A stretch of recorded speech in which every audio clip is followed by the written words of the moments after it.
भाषाओं में हाथों को उठा के लिहारा बबूल रमा समरिया मंदा नमा शिखांदो लेहोरा बा साखरिया बंदा नमा सुखांदे, उठाकर अपने हाथों को गैर भाषाओं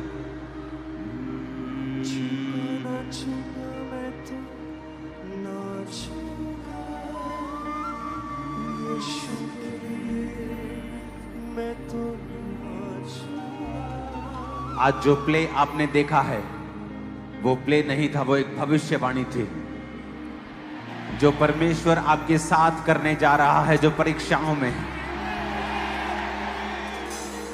तुम्हारी परीक्षा थोड़े समय की थी, लेकिन तुम्हारी ग्लोरी उम्र भर की होगी इन जीसस ने। तुम्हारी परीक्षा चंद दिनों की थी, लेकिन तुम्हारी महिमा सालों सालों की होगी इन जीसस ने।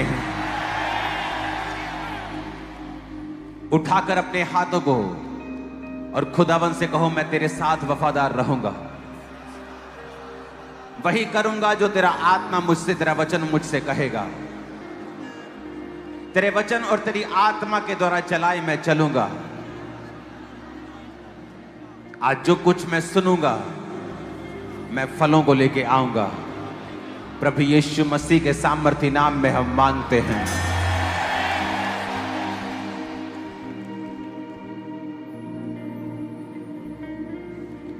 स्वागत है खुदाबंद की प्रेजेंस में आप सबका।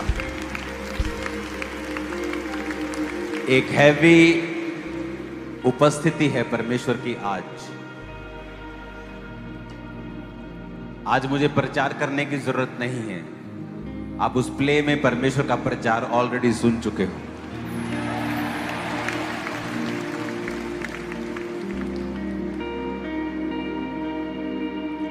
हालेलुया। आपने वफादारी का फल देखा है।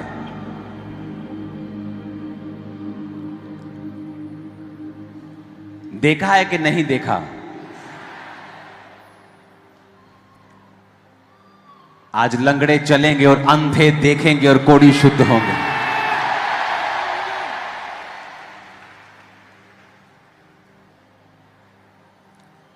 और वो आपको छुएगा और आपकी बीमारी गायब कर देगा, जैसे होती नहीं हो।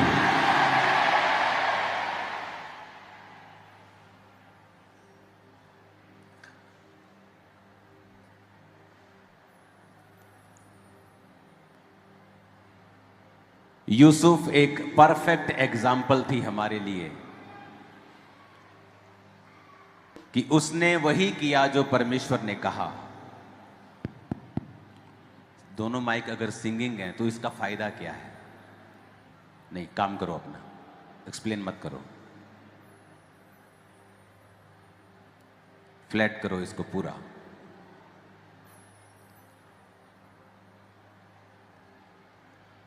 एक परफेक्ट एग्जाम्पल कि अगर आप परमेश्वर के साथ वफादार हैं, वो आपको किसी भी गड्ढे से बाहर निकाल सकता है।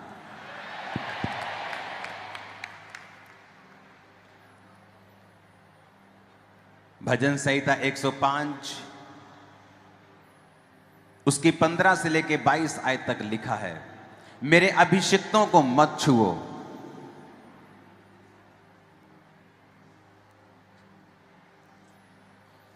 और ना ही मेरे नबियों की हानि करो।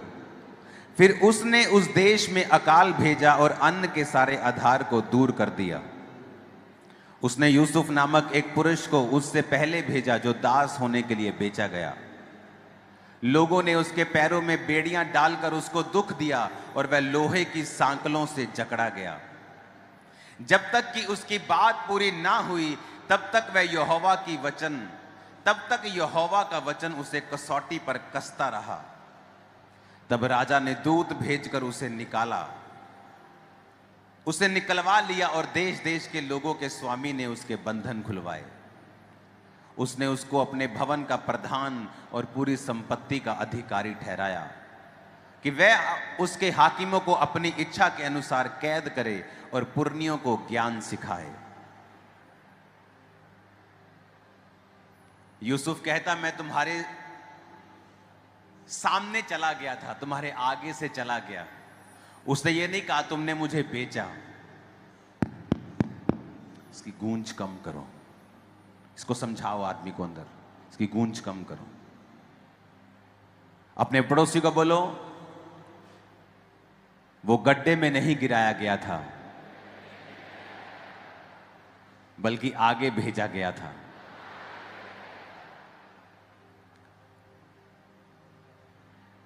अगर हन्ना को उसकी सौत ना चिढ़ाती, वो कभी भी परमेश्वर के घर में प्रार्थना करने ना जाती। उसकी सौत ने उसे चिढ़ाया तो वो बाइबल कहती है कि वो चिड़ी और कुड़ी हुई परमेश्वर के घर में प्रार्थना करने के लिए चली गई।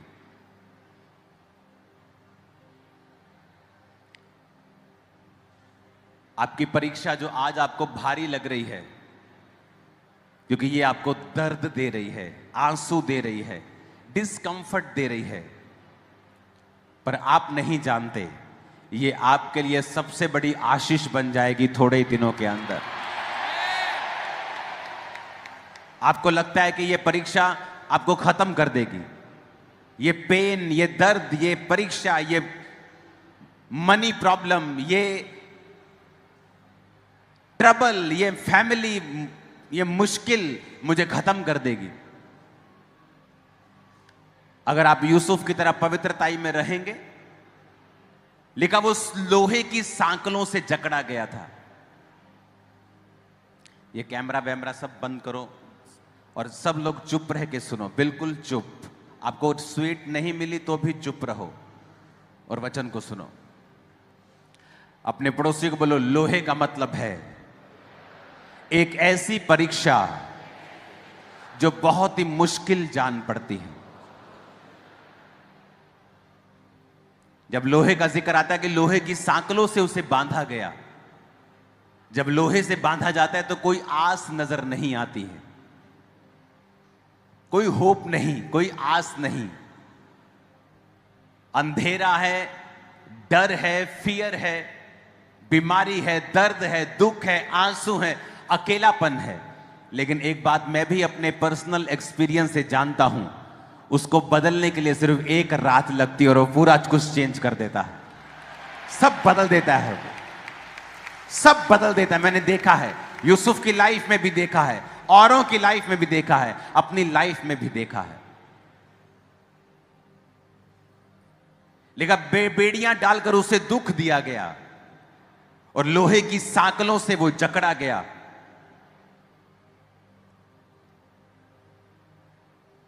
आप एक महान जीवन जीने के लिए बुलाए गए हैं, लेकिन वो आसानी से आपको मिलने वाला नहीं है।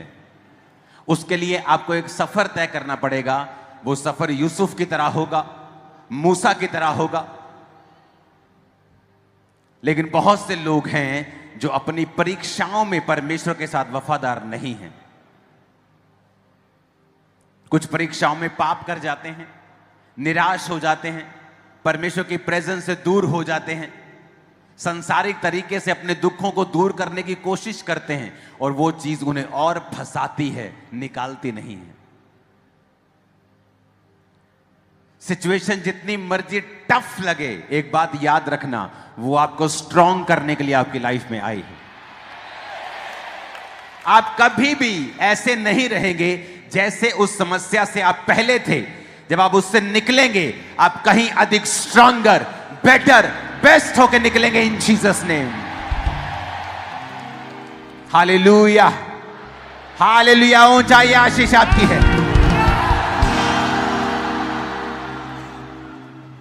बस बिलीव करना परमेश्वर के ऊपर, बने रहना, अड़े रहना और खड़े रहना, बस ये काम करना।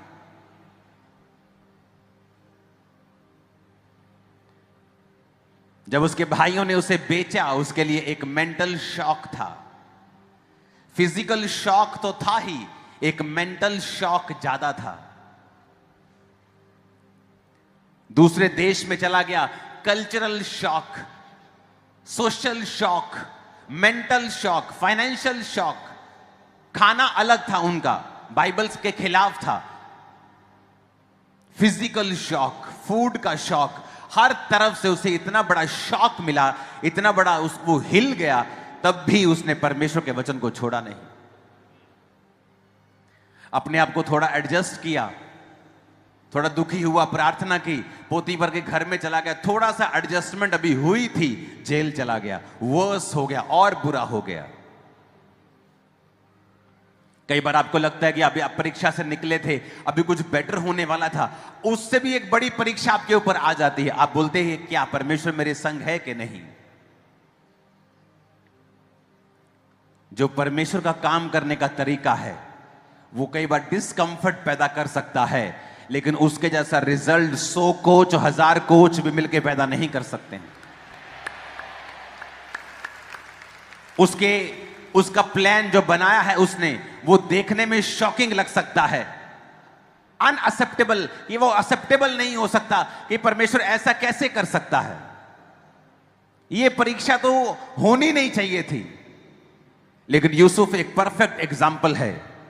परमेश्वर ने किस तरह से उसे बचाया, भिजवाया, पोतीफर के घर में नौकर बनाया, उसके बाद जेल भिजवाया, उसके बाद उसी देश का उसे प्रधानमंत्री बनाकर लिखा, हाकिमों को अपनी इच्छा के अनुसार कैद करने के लिए और पुरनियों को ज्ञान सिखाने के लिए परमेश्वर ने उसे ऊंचा किया।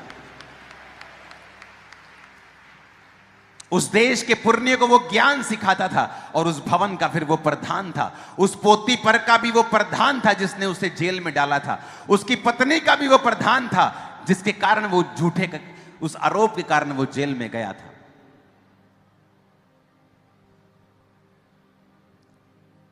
आपकी स्पिरिचुअल आईज आज ओपन हो जाएं और आप सब कुछ साफ साफ देखने लगे कि परमेश्वर आपकी लाइफ से क्या चाहता है।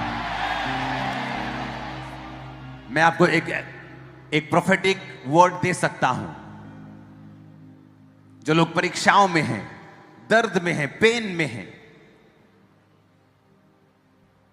डिस्कंफर्ट में हैं, शॉक में हैं, आपके बेस्ट दिन आने वाले हैं। आप बेस्ट दिनों को देखने वाले हैं।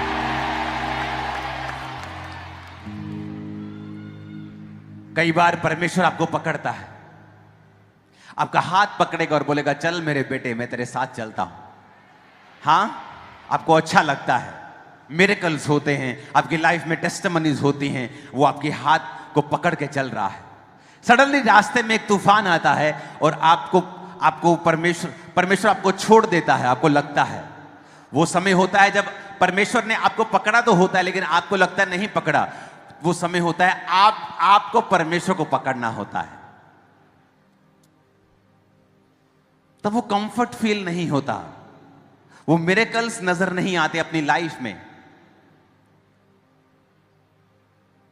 डर का माहौल होता है, शक का माहौल होता है। वो समय वो होता है जब परमेश्वर ऐसा दिखाता है कि उसने आपको पकड़ा नहीं, अब आपको उसको पकड़ के रखना है, आपको उसे छोड़ना नहीं है, आपको उसके वचन का अंगीकार करना है, बावजूद इसके कि वो आपके लिए कोई असर ना कर रहा हो, ऐसा आपको व्यतीत हो रहा हो। और फिर समय आएगा जब एक नई भोर होगी और उस भोर पर आपका नाम लिखा होगा कि वो तेरे लिए हुई है, तेरे परिवार के लिए हुई है, तेरे फाइनेंस के लिए हुई है, और वो तेरी सेवकाई के लिए, तेरे फ्यूचर के लिए हुई है। वो भोर जल्द ही यीशु मसीह के नाम में एक बड़ी दोपहर में बदल जाएगी, जहां प्रकाश सबको मिलेगा यीशु मसीह के नाम में। वो प्रकाश सबको नजर आएगा, आपकी लाइफ का, आपके फाइनेंस का, आपकी सेहत का, आपकी सेवकाई का, आपकी स्पिरिचुअल लाइफ का, यीशु मसीह के नाम में आमीन हो जाए आशीष आपकी। और मैं आपको प्रोफेटिकली बता सकता हूं, मैं जानता हूं 2025 शुरुआत से लेकर कठिन रहा है, लेकिन अब ग्लोरियस दिन आने वाले हैं यीशु मसीह के नाम में। और वो भोर आपकी होने वाली है यीशु मसीह के नाम में। मैं आपको आपकी परीक्षाओं से बाहर आता हुआ देख रहा हूं यीशु मसीह के नाम में। और फिर उस भोर को प्रकाश में, दोपहर के प्रकाश में बदलता हुआ देख रहा हूं यीशु मसीह के नाम में। मैं देख रहा हूं ऐसा होने वाला है आपके साथ। प्रार्थना में और मजबूत हो जाओ, भरोसा रखो परमेश्वर के ऊपर, और कमिटेड हो जाओ परमेश्वर के साथ, और पवित्रताई में घुस जाओ, परमेश्वर के साथ चलते रहो। तुम्हारा प्रकाश आने वाला है। वो भोर होने वाली है यीशु मसीह के नाम में। ये भविष्यवाणी के शब्द हैं आज तुम्हारे लिए। वो बात से जो देख रहे हैं ऑनलाइन, मैंने कहा भोर होने वाली है और वो जल्द दोपहर के प्रकाश में बदल जाएगी यीशु मसीह के नाम में। वो भोर होने वाली है और जब वो भोर होगी तुम्हारे देखते देखते दोपहर हो जाएगी और पूरा प्रकाश तुम्हारी लाइफ के ऊपर होगा यीशु मसीह के सामर्थ्य नाम में। तैयार हो तुम लोग? मैंने कहा तैयार हो तुम लोग सभी? क्योंकि आज तुम सिर्फ सरमन नहीं सुन रहे हो, तुम इंपार्टेशन ले रहे हो। तुम मसीह को अपने अंदर रिसीव कर रहे हो। तुम्हारी आत्मा मेरे भविष्यवाणी के शब्द जो मैं तुम्हारी लाइफ में दे रहा हूं उसे रिसीव कर रही है और वो जल्द उगने शुरू होंगे इन जीसस ने। वो जल्द उगने शुरू होंगे तुम्हारे बच्चों की लाइफ में, तुम्हारी फाइनेंशियल लाइफ में, तुम्हारी सेहत में, तुम्हारी बॉडी में, तुम्हारे ब्लड में, हड्डियों में, in the name of Jesus. Hallelujah. तुम अपनी सेवकाई में उस प्रकाश को देखने वाले हो, आत्मिक जिंदगी में उस प्रकाश को देखने वाले हो यीशु मसीह के नाम में। आप प्रचार सुन चुके हैं, उस प्ले में प्रचार ही प्रचार था। व्यभिचारियों के साथ क्या हुआ, विरोधियों के साथ क्या हुआ, कितना पछताए वो, कितना निम्न स्तर का जीवन वो जिए। भाइयों में फूट पड़ी, यहूदा को वहां से जाना पड़ा, बहुत सारी चीजें हुई यूसुफ के जाने के बाद। लेकिन यूसुफ जो परमेश्वर के आत्मा के नीचे था, उसके साथ वही हुआ जो अच्छा था। सब बातें मिलकर भलाई को पैदा करती हैं जो मसीह से प्रेम करते हैं। मैं यीशु मसीह के नाम में भविष्यवाणी करता हूं, आपकी सारी परीक्षाएं भलाई में बदल जाएगी इसी महीने यीशु मसीह के नाम में। और मैं भविष्यवाणी करता हूं, इस महीने से टेस्टिमनीज डबल रीति के साथ चर्च में होंगे यीशु मसीह के नाम में। मैं भविष्यवाणी करता हूं, आप अपने फाइनेंस को डबल होता हुआ, स्पिरिचुअल लाइफ को कहीं ऊपर जाता हुआ, आशीषित होता हुआ, अपनी फैमिली को सेव होता हुआ, साल्वेशन में आता हुआ देखने वाले। परमेश्वर आपको दिखाने वाला है, वो फिर से आपका हाथ पकड़ने वाला है। वो समुद्र का तूफान वो जाने वाला है। आप बड़े हो चुके होंगे, स्पिरिट में स्ट्रॉन्गर हो चुके होंगे, आत्मा में मजबूत हो चुके होंगे। आमीन। ऊंचाई आशीष हमारी है चर्च।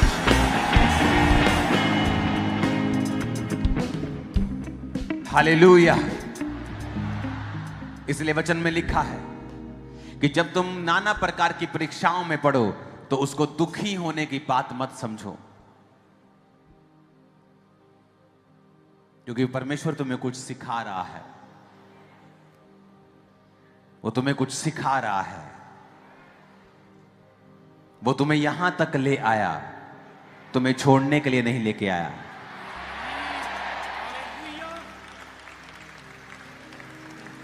अगर उसने तुम्हें छोड़ना ही था तो पहले छोड़ देता। तो वो अपना समय व्यर्थ क्यों करता? वो अपनी मेहनत जो तुम पर की गई व्यर्थ क्यों करता? अगर एक बिजनेसमैन जिसने बिजनेस नहीं चलाना हो, वो अपने बिजनेस में इन्वेस्ट नहीं करता, लेकिन जिसने अपने बिजनेस को अपनी जान दे दी हो, वो अपना घर, अपनी गाड़ियां, अपने खेत बेचकर उस बिजनेस को चलाता है। यीशु मसीह ने अपना लहू आपके लिए दिया है और वो अब तक आपको यहां तक लेके आया है, आपको छोड़ने के लिए नहीं। सर्कल रिपीट होता है। आज जब पहले दिन मसीह में आए थे, वैसी घटनाएं आपके साथ होती हैं। फिर से वही शक, फिर से वही परीक्षा।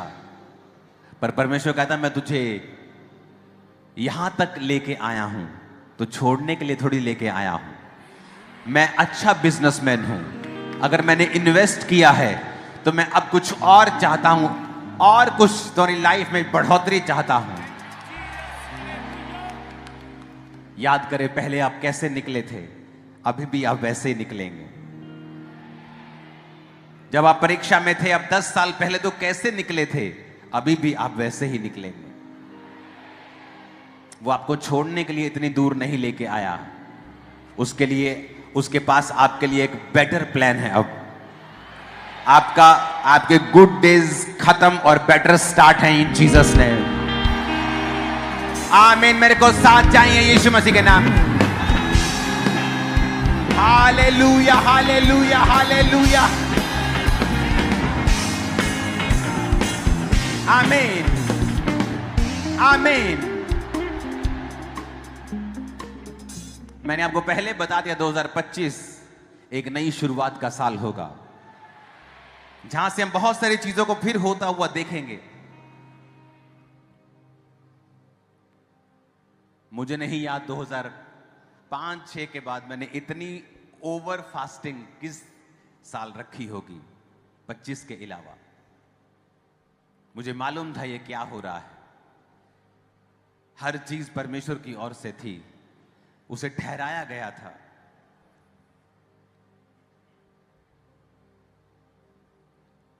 आप प्रभु का हाथ देखोगे अपने सिर के ऊपर, स्पष्ट रूप में प्रभु के हाथ को काम करता हुआ देखोगे अपनी लाइफ के ऊपर। प्रचार आज आप सुन चुके हैं, मैं आपको भविष्यवाणी देने के लिए आया।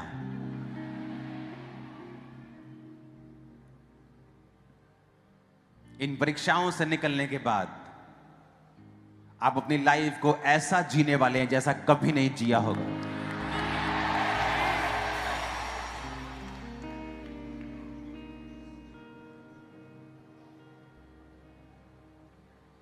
आपके मोहल्ले, आपके नगर, आपकी टेस्टिमनी को सुनेंगे इन जीसस ने।